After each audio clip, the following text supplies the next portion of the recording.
First on Advantage 1, they say prefer quality over quantity as a way to measure innovation, but we say China is leading 37 to 44 technologies, and since there's no bright line or definition for what a quality innovation actually is, go with quantity because at least you can measure it. And they say tech is not key to military, but the internal link of this advantage is about perception. If China thinks they're ahead, they will act more recklessly. That increase the risk of nuclear escalation, and that's extinction. And then group all of their arguments about uncertainty or recause uncertainty. They have to prove that the pre-2010 world was uncertain, which it wasn't. We have overwhelming evidence from the 1AC that says Alice drove down uncertainty and investment. And they say because we conceded the democracy impact that kills the entire advantage, but that's not true. We still get the perception internal link and the tech lead and nuclear war on China. Democracy is a whole different impact. That doesn't matter. On Advantage 2, all we need to do is disprove the turn. We're not going for it. And data disproves patent thickets. Existing innovation is because of patents. Mossaf 24.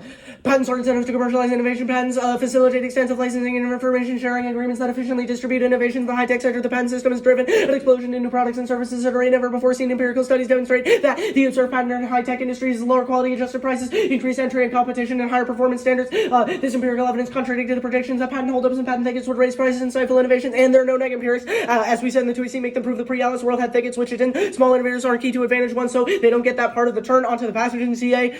Except that the link is completely inevitable. Other countries already have patents for pathogens already. They have no real U.S. key warrant. It's global cooperation that's key. If the U.S. patenting would trigger the link, other major first world countries patenting would also trigger it. Extend Morris 22. The EU, Australia, and Japan already consider isolated gene sequences patentable. This was completely dropped by the neg. It makes all impact calc pointless because the impact is inevitable. And prefer our evidence, it directly indicts Contreras and says that his evidence is anecdotal, which you can see if you look at their evidence. It literally just says people aren't patenting genes, while our evidence has solid empirics. Major nations allow patenting now, and even if that's true, it's not a U.S. keyword. They say the U.S. patenting genes means other countries patent genes, but most of the U.S.'s friends are already doing this. Obviously, U.S. patent law won't spill over into other major countries that aren't U.S. allies like China or Russia. If it was going to spill over, it'd spill over to the EU, Australia, or Japan, and extend the no-link part of this argument.